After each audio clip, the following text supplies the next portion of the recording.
father with my math, my mother with my spelling. If I didn't know the answer as soon as the problem was in front of me, I would get angry. Frustrated with myself. How come I didn't already know that? I'm supposed to be wise. I'm an only child. I wonder if that has anything to do with it. I see some nods around the room. Well, there has been, throughout my life, a slight changing of this way of seeing the world, but I still see it manifest in one particular aspect of my being. I want us all to know how to love one another perfectly, with wisdom, already. We should have learned that yesterday. I want the beloved community right now, and it frustrates me to no end that it isn't here. What was that song that we sang after the prayer response? How could anyone ever tell you you were anything less than beautiful? How do we do that? How do we tell ourselves that and others that we are not all the time? How do we do that? How come we hadn't figured that out yesterday?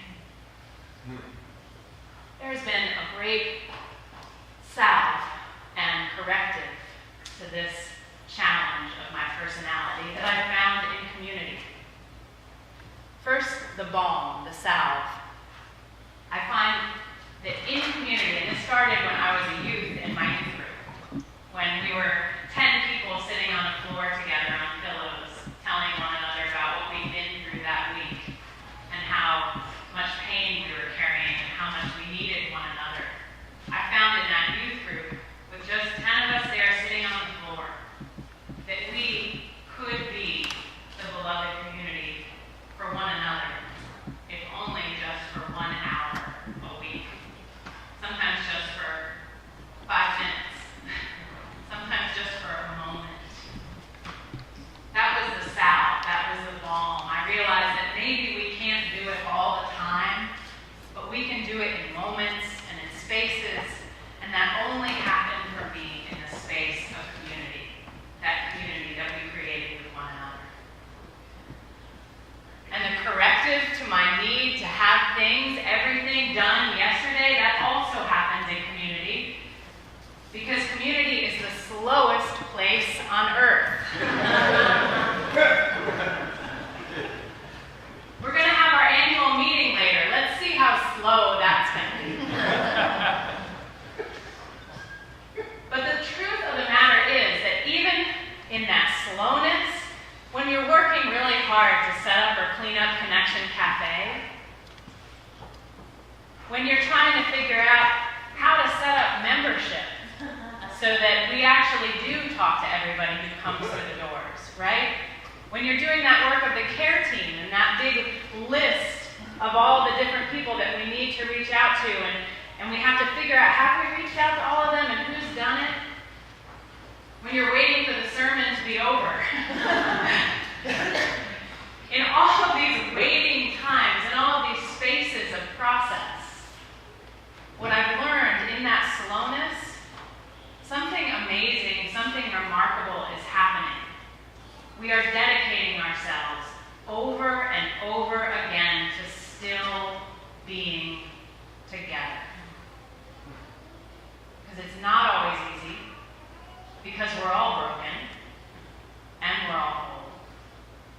Because sometimes this is incredibly difficult and painful, but when we're in those times, what we're doing is we're saying, it's worth it. Something about this matters to me and to all of us. Rebecca's got a great story to illustrate this. This comes from Carl Scoble, a minister who used to have a radio show in Boston. Maybe you heard him at some point. Unitarian Universalist minister from Boston.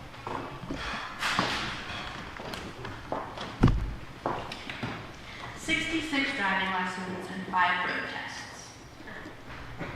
She was 70 years old and had never driven a car, but on July 25th, 1975, she went to the Rockland County Driving School and took her first lesson.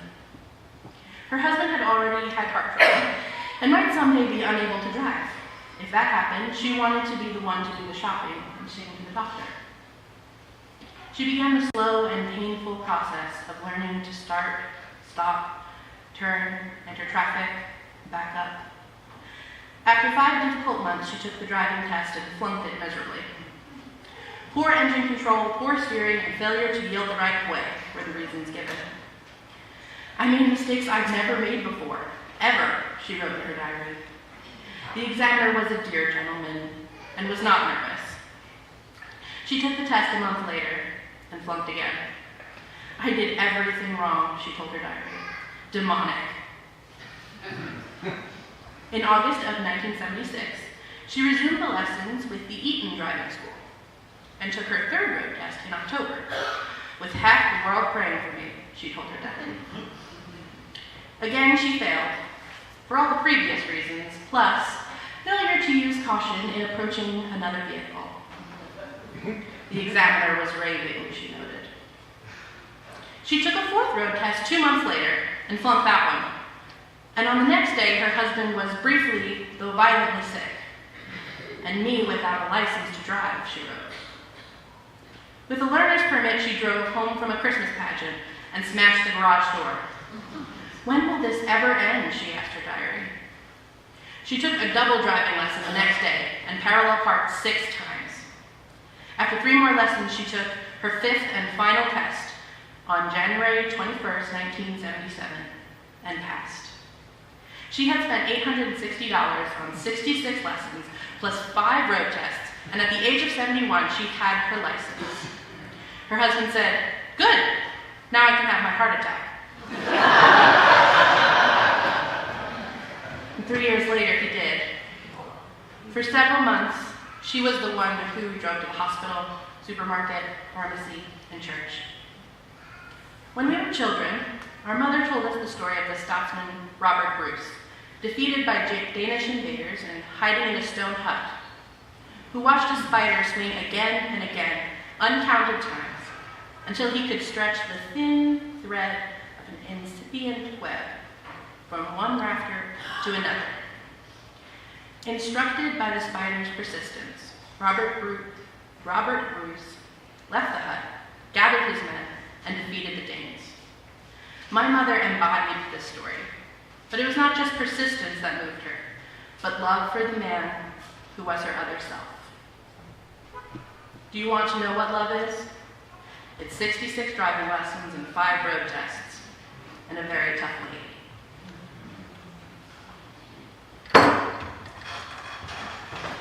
So sometimes it's in the slowness, in the persistence, in the spider that swings itself with its body weight from one side to the other until it can build the web strong enough to help it survive. Sometimes it's the 71-year-old woman who won't give up because her love is that great. Thank you all for bringing this to this beloved in moments community. Amen.